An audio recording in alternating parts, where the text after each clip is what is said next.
Here we are in New York City. That's Harold Letterman. He's telling us that this October 17th fight is going to be the best one. This Lemieux versus Golovkin fight is going to be the best one since when? Marvin Hagler, Benny Briscoe. Which was like 1976, so that's a long time. That's heightened expectations, Harold. Oh, yeah. Two great punches. You never saw a middleweight title fight with two great punches since Hagler, Benny Briscoe. And that what was what the is last one? In your mind, what is like one of the last fights that had this puncher versus puncher kind of aura to it? What are some of those that come to mind that you can compare Lemieux versus Golovkin? Well, you look at any heavyweight fight. Most of them have good punches against good punches.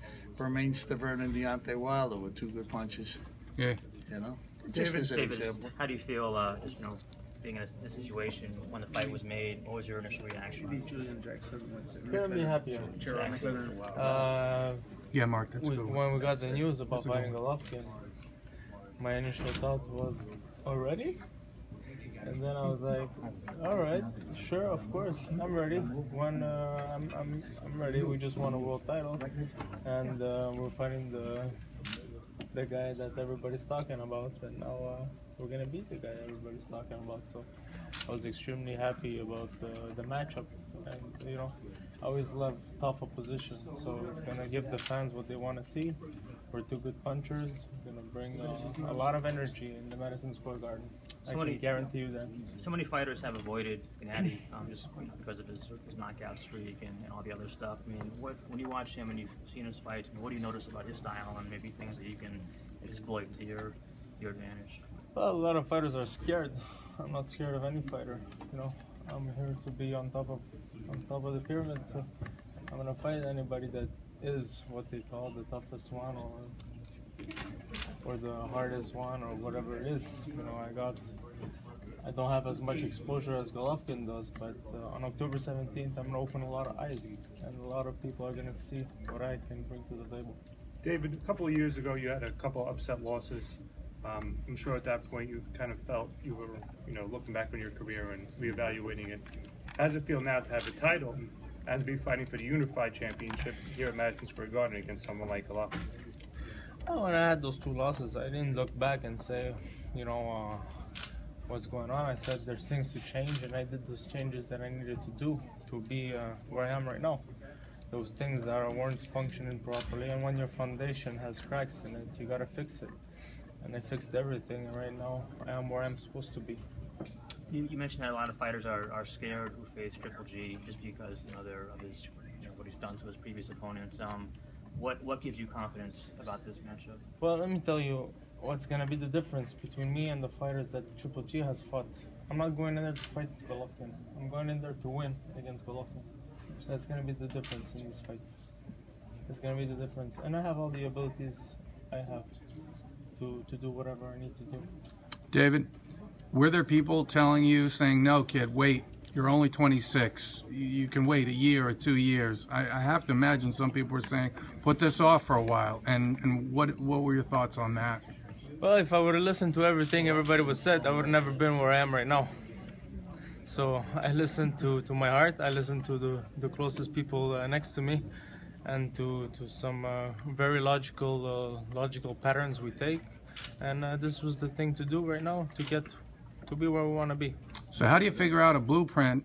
Maybe this is good for Mark Ramsey too. How do you figure out a blueprint against a guy who hasn't been beaten? Well, for every guy there's a match, and for Golovkin, I am that match. Do you feel like this is for the true middleweight championship? Because you have Cotto and Canelo are fighting, but that's at a catchweight of 155. This is a true middleweight fight. Do you believe that this matchup is really like true middleweight championship? Yes, right now this is in my way, this is the toughest one there is at the middleweight Golovkin. And once we do what we have to do, you know, we'll be standing and they'll be terrorized. Are you surprised that fight's going to be at 155, even though it's for a middleweight title? Yeah, really, Cotto, you shouldn't be fighting at middleweight. If you want to fight at middleweight, make 160. You're a middleweight. Don't be fighting catchweight.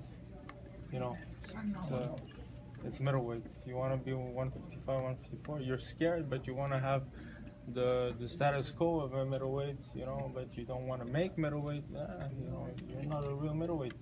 Did you say you were scared? if you're scared to fight at 160, then and you want to have the status quo of a middleweight, but you don't want to make 160, then you shouldn't be a middleweight. Right.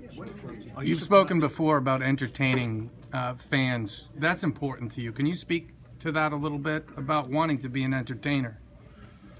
Well, you know, the fans are what brings you the legacy. So if the fans love you and you're doing great things, it is the backbone of each great fighter. You know, their support, their army, and the more people we have following us, the greater it is for the sport. You know, unity, globalization. You know, get everybody's eyes looking and loving what you're doing. It's every fighter's dream, right? David, I know you're probably young, but when I first saw the announcement, I said, "My God, deja vu." Do you remember a trilogy between two monsters in the ring? I mean, they're complementary. Tony Zale and Rocky Graziano. All three of them entered the knockouts. This is how I see this fight between you and Triple G.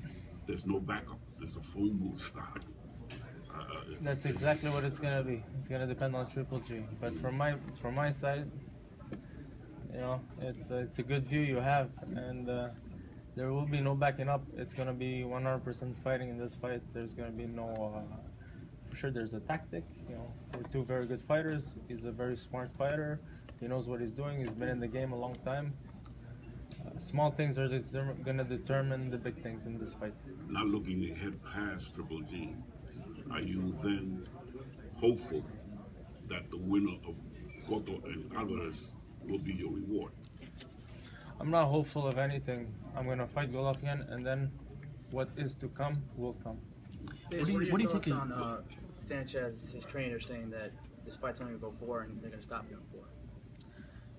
It's very immature of his behalf because he's going in with a serious guy, and you know, it's not his fighter saying it, it's the coach. It's very immature, and he's gonna eat his words in the fight. So you talk in terms of styles. Is there a finite definition talking about styles? In other words, Freddie Roach once told me that yes, he does sit down and watch films of the fighters. I said, well, style? He says, no. I watch the mistakes that they make within their styles, that they don't know they're making mistakes. Is that how you interpret it? To watch the fight, but watch how he makes mistakes. He says a jab or right cross is relatively the same, but how he delivers and how he covers himself is what I look for. The mistakes repeatedly. That was during the Pacquiao Ricky Hatton. So I asked him, well, what are you fighting Ricky Hatton? He said, I'm not going to tell you until after the fight. But of course, he didn't tell me how Ricky Hatton was making mistakes. So again, the question in styles is this what you guys are looking for? I'll tell you what we're planning and how we're going in the fight. I study the fights with my trainer. We study them in the camp with the sparring partners. We mingle it in there as each fighter that we fight. It's you know, it's a list. You know, you're fighting this guy. He has this style. For sure, we have to adapt. But I'm not going in there concerned with how he's gonna fight and how he's gonna do things. I'm going in there knowing what I'm gonna do and how I'm gonna do things and how good I'm gonna do things. That's gonna make the difference, and he will have to adapt with me. David, what do you think of his level of opposition so far? He's a very good fighter. There is no doubt about it. He has had very good opposition. You know, people will always doubt and say whatever they say, but he's had good opposition. He's a very good fighter. But for every fighter, there is a match, and I know where I am. I've done everything I have to do to be at the level I am, and for this fight, I will do anything I have to do to leave the ring with those 3 belts. Do you think he's overrated? You know, I don't talk about those things. People, the fans and the people will always talk, and he is where he is because of what he does, and you know, that's his problem. Me, I'm where I am because of what I do. Is this one going to go the distance? Good question. That will depend on him. This fight being on a pay-per-view does that just magnify this fight and just, you know, put obviously much more of a spotlight on the Pay-per-view? importance of this. Yeah, the fact that it's on pay-per-view, not regular. I don't concern myself with those things. I feel the energy in the Madison Square Garden. That's all I see. There's cameras all the time, you know. I don't pay attention to those things, you know. It deserves the spotlight it's gonna get because it's gonna be a historical fight, and it's gonna. I'm gonna be fighting my heart out, and I'm gonna be giving everybody what they want to see. I'm gonna just be me. Does it mean more though because it is on pay-per-view and obviously there's, you know. Oh, for sure, pay-per-view. It's every fighter's dream to be fighting on pay-per-view. You know, it's you're at the top. You're at the top. So for sure, it's a great opportunity and everything. But I don't concern myself with these things. You both have common opponents. Let's talk about Gabriel Rosado. Yeah, You handle him very easy, bounce him all over the place. yeah. But Triple G had trouble with Rosado. He got staggered, he got cut, more broken, or busted. Does that tell you that you have maybe a slight advantage because the common opponent, you beat him easier than he did? Yeah. And they stopped that fight with Rosado because I feel that they're trying to save Triple G. Yeah. That's how I saw it. You know, styles make fights, and your preparation and all the behind the scenes, your mental preparation for every fight is different. But I don't want to say, No, you know, it's okay. for every fighter is a different style. That's meaningless. We'll be in the ring with GGG and me. It's gonna give what it gives. I don't look at it. Oh, he fought this and I had an easier time. I'm gonna beat him this way. I know I'm gonna do what I need to do, and that's all I'm worried about. That's all I'm focused on. David, a lot of the talk has been about Triple G getting a winner of Canelo Cotto and Triple G's team negotiating. You know that they can't have another voluntary fight after this fight. Now, do you think his team is overlooking you because they're already trying to negotiate a fight with the winner of Canelo and Cotto? I really don't concern myself with these things. I think they're gonna, on October 17th, that's when the clock stops. And for them, they will be doing a lot of planning in that fight. And, you know, it's been shown in history, whenever you speak too soon when the wheel's still in spin, things will catch up to you. Don't speak too soon when the wheel's still in spin. He has a serious opponent in front of him. You better pay attention. Perhaps I